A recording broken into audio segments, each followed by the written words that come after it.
बिस्मिल्लाहिर्रहमानिर्रहीम। अस्सलाम वालेकुम डियर स्टूडेंट, हमारी एक्सरसाइज 5.3 स्टार्ट करनी थी। ये बहुत अहम लॉन्ग क्वेश्चन है, 6 इसके अंदर क्वेश्चन है, सब एक ही जैसे जैसे पहले हमने किया है, बस इसमें एक बात ये है कि फ़ंक्शन को लास्ट में मैक्सिमाइज़ या मिनिमाइज़ करना होता है। तो ये कंडीशन ऊपर दी गई कि फ़ंक्शन को मैक्सिमाइज़ करना है इस 2x + 5y के ऊपर। तो ये ग्राफ तक काम सेम है, बल्कि कॉर्नर पॉइंट तक काम सेम है। जैसे कि आपको नज़र आ रही है यहाँ पे दो इक्वेशंस दी गई हैं, दो लीनियर इनइक्वालिटीज़ दी गई हैं और कंडीशन लगी है x > 0 y > 0, मतलब फर्स्ट क्वाड्रेंट। 0 0 पुट किया तो 0 < 8 ट्रू आ गया। एसोसिएटिव इक्वेशन इक्वल डाल के बना लिया आपने। x 0 पुट किया तो y का आंसर 4 आ गया, तो पॉइंट बना 0 और 4। y 0 के बराबर पुट किया तो x का आंसर -x = 8, x = -8, क्योंकि वेरिएबल के साथ माइनस नहीं लगाते, दूसरी तरफ लगा देते। तो b आ गया -8 और 0। फिर इसी तरीके से दूसरी इक्वेशन में 0 0 लगाया, 0 < 4 ट्रू हो गया।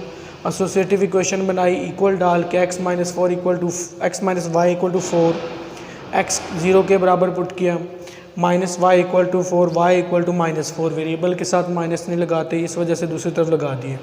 c का आंसर है 0 - 4, ये पॉइंट आया। y 0 के बराबर पुट किया, x का आंसर 4 आ गया, d आ गया 4 और 0। तो a b की मदद से पहली लाइन बनाएं, दूसरी c d की मदद से दूसरी लाइन बनाएं। -8 बड़ा है सबसे, तो 8 तक ग्राफ बना लिया। इधर पॉजिटिव इधर नेगेटिव, ऊपर पॉजिटिव नीचे नेगेटिव।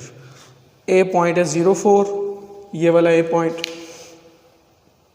b है -8 और 0, ये वाला है, इसको मिला दिया, आगे करके बढ़ा दी, ये L1 यानी पहली लाइन आ गई। इसी तरीके से c है 0 - 4, ये 0 - 4, d है 4 0, इसको आगे बढ़ा दिया और ये आपकी दूसरी लाइन आ गई। आगे जाके इन्होंने एक दूसरे को इंटरसेक्ट कर लिया।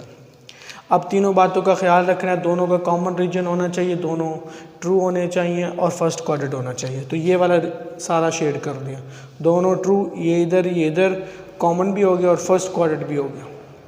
तो कॉर्नर पॉइंट एक ये वाला यानी 0 0, एक ये वाला यानी 4 0, एक ये वाला यानी 0 4, और इसको बोलते हैं point of intersection of two line. दोनों लाइनों को सॉल्व किया L1 और L2 को। L1 ऊपर जो मर्ज़ी ऊपर लिख लें, L1 लिखी पहले तरतीब के साथ, पहले x लिखा बाद में y लिखा, y दूसरी इक्वेशन नीचे लिखी, ऊपर नेगेटिव x है नीचे पॉजिटिव x है, इसको ऐड कर दिया तो ये कैंसिल हो गया, y = 12 आ गया। ये जो y की कीमत 12 है, इसको क्वेश्चन 1 या 2 किसी एक में पुट कर दें ताकि दूसरा आंसर आ सके x का, जो इजी लगे। तो क्वेश्चन 2 वाली इजी थी, इसमें क्वेश्चन 2 लिखा x - y = 4, y की जगह पे 12 लगा दिया तो उधर जाके +12 और x का आंसर 16 आ गया। तो आपके पास पॉइंट ऑफ इंटरसेक्शन आया 16 और 12। xn का मतलब पॉइंट ऑफ इंटरसेक्शन, यहाँ पे भी लिखा और ये कॉर्नर पॉइंट्स। यहाँ तक काम आपको पहले भी आता है, ये 5.21 में किया हमने।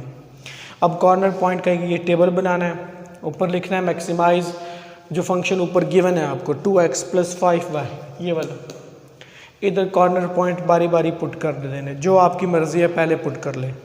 0 0 पुट किया, x की जगह 0, y की जगह 0, आंसर 0 आ गया।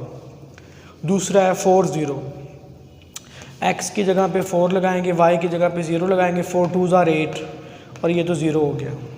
फिर 0 4, x की जगह 0 लगाएं, y की जगह 4 4 5 = 20। फिर जो कॉर्नर पॉइंट ऑफ इंटरसेक्शन हमने निकाला है वो पुट करेंगे, x की जगह 16, y की जगह 12, 16 2 = 32, 12 5 = 60, आंसर है 92। तो सबसे बड़ा आंसर 92 है। तो नीचे आप लिखेंगे function is maximize at corner point 16 12 = 92। Corner point 16 12 पे आपका फंक्शन सबसे ज़्यादा आंसर दे रहा है 92, यानी कि मैक्सिमाइज़ हो रहा है। अगर मिनिमाइज़ करना होता है, कुछ क्वेश्चन में ऊपर मिनिमाइज़ लिखा होता है, तो सबसे कम आंसर 0 0 है, तो वो लिखते हैं आप। मैक्सिमाइज़ में सबसे बड़ा आंसर, मिनिमाइज़ में सबसे छोटा आंसर। तो ये क्वेश्चन इसके 6 हैं, इसमें से ये फर्स्ट वाला मैंने आपको